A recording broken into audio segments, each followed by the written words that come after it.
వీడియోలో మనం ఏక సంకరణం మోనోహైబ్రిడ్ క్రాస్కు సంబంధించి కొన్ని ఆసక్తికరమైన లెక్కలను సింపుల్గా సాల్వ్ చేద్దాం. ముందు మొదటి ప్రశ్నను చూడండి. ఇక్కడ ఒక రైతు కొమ్ములు ఉన్న ఒక పశువును కొమ్ములు లేని పశువుతో సంకరీకరణం చేశాడు. అయితే ఆ కొమ్ములు లేని పశువు ఒక విషమయుగ్మజం, హెట్రోజీనియస్. దీన్ని మనం మైండ్లో ఊహించుకోవడానికి బొమ్మ గీసి చూద్దాం. ఇక్కడ చూడండి, ఒకవైపు కొమ్ములున్నటువంటి పశువు, మరోవైపు కొమ్ములు లేనటువంటి పశువు ఉన్నాయి కదా. వీటి మధ్యనే సంకరీకరణం జరుగుతోంది. అయితే ఇక్కడ ఒక ఇంట్రెస్టింగ్ పాయింట్ ఉంది. అదేంటంటే కొమ్ములు లేకపోవడం అనేది డామినేట్ చేసేటువంటి లక్షణం, అంటే బహిర్గత లక్షణం అని దీని అర్థం. కొమ్ములు రాకుండా చేసే యుగ్మ వికల్పం కొమ్ములు రప్పించే దానిపై డామినేట్ చేస్తుందన్నమాట. అయితే ఇప్పుడు మన ముందున్న టాస్క్ ఏంటంటే వీటికి పుట్టే సంతతిలో కొమ్ములు వచ్చే ఛాన్స్ ఎంత శాతం ఉందో మనం కనుక్కోవాలి. సరే, దీన్ని సాల్వ్ చేయడానికి మనం ముందుగా వాటి జన్యు రూపాన్ని, జెనోటైప్ని కనిపెడదాం. అంటే వాటిలో యుగ్మ వికల్పాలు ఎలా ఉన్నాయో రాద్దాం.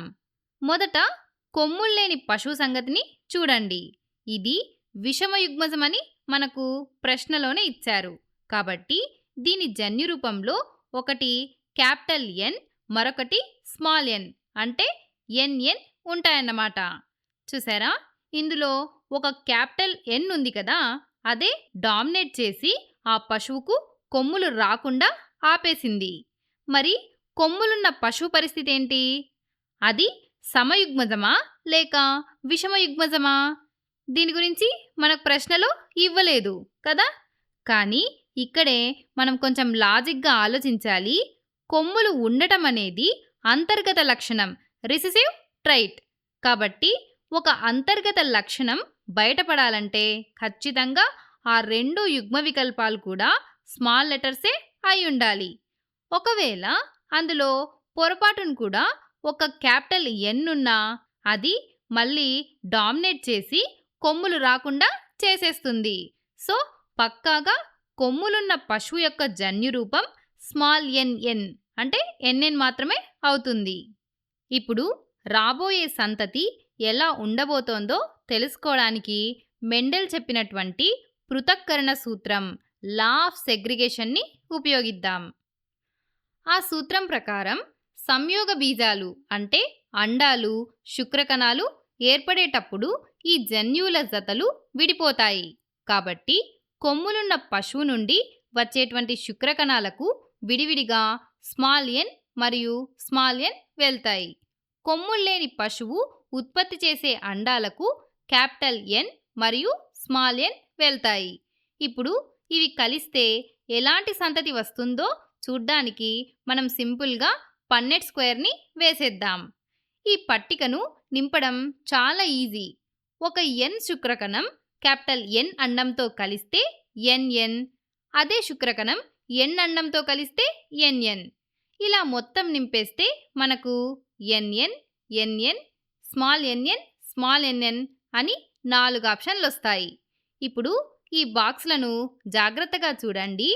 ఎక్కడైతే క్యాపిటల్ ఎన్ ఉందో అక్కడ ఆ లక్షణం డామినేట్ చేస్తుంది. ఇక్కడ క్యాపిటల్ ఎన్ అంటే కొమ్ములు లేకపోవడం, కాబట్టి మొదటి ఈ 2 బాక్సుల్లో ఉన్న ఎన్ఎన్ జన్యు రూపాలున్నటువంటి పశువులకు కొమ్ములు ఉండవు. కానీ కింద ఉన్న ఈ 2 బాక్సుల్లో స్మాల్ ఎన్ఎన్ అని 2 అంతర్గత యుగ్మ వికల్పాలే ఉన్నాయి. ఇక్కడ స్మాల్ ఎన్ అంటే కొమ్ములు ఉండడం, కాబట్టి ఈ రెండింటికి ఖచ్చితంగా కొమ్ములు వస్తాయి. పట్టికలోని ఈ మొత్తం 4 సంతతులలో రెండింటికి కొమ్ములు వస్తున్నాయి.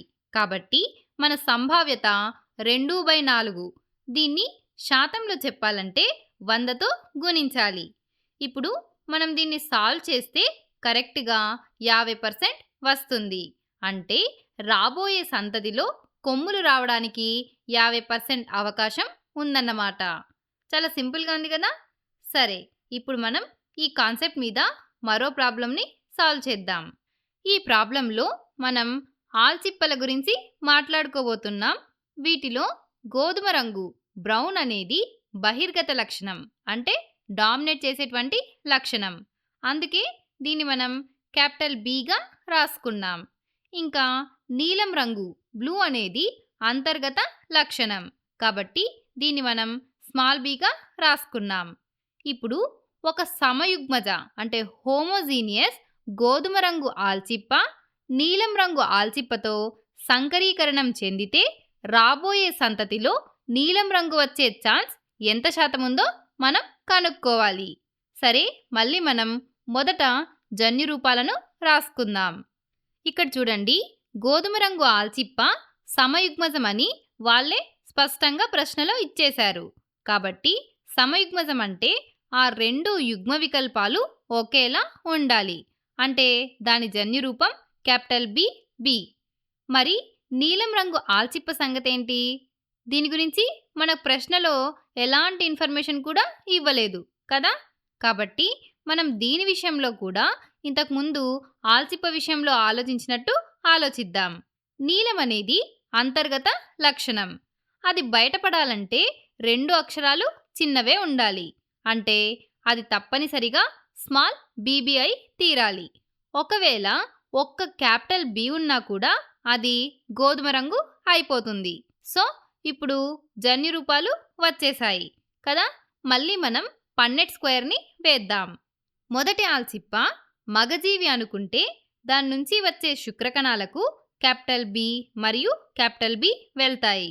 రెండవది ఆడ ఆల్చిప్ప అనుకుంటే దాని అండాలకు స్మాల్ బి మరియు స్మాల్ బి వెళ్తాయి. ఇప్పుడు పన్నెట్ స్క్వేర్లో ఈ సంయోగ బీజాలు కలిస్తే ఏం జరుగుతుందో చూద్దాం.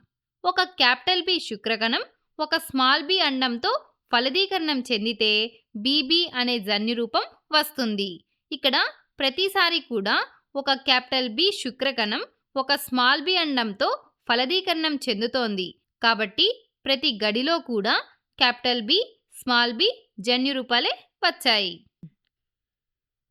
పట్టికలో ప్రతి బాక్స్ని చూడండి. ఏ బాక్స్ చూసినా కూడా అన్ని బీబీ ఉన్నాయి కదా.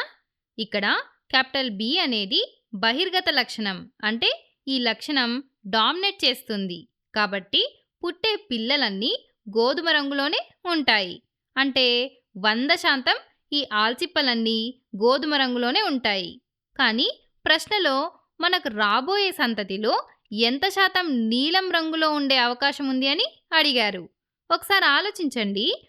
మొత్తం సంతతి గోధుమ రంగులోనే వచ్చినప్పుడు ఇంకా నీలం రంగు ఎక్కడి నుంచి వస్తుంది? రాదు కదా. కాబట్టి ఈ సంకరీకరణంలో నీలం రంగు సంతతి శాతం 0 అంటే 0%.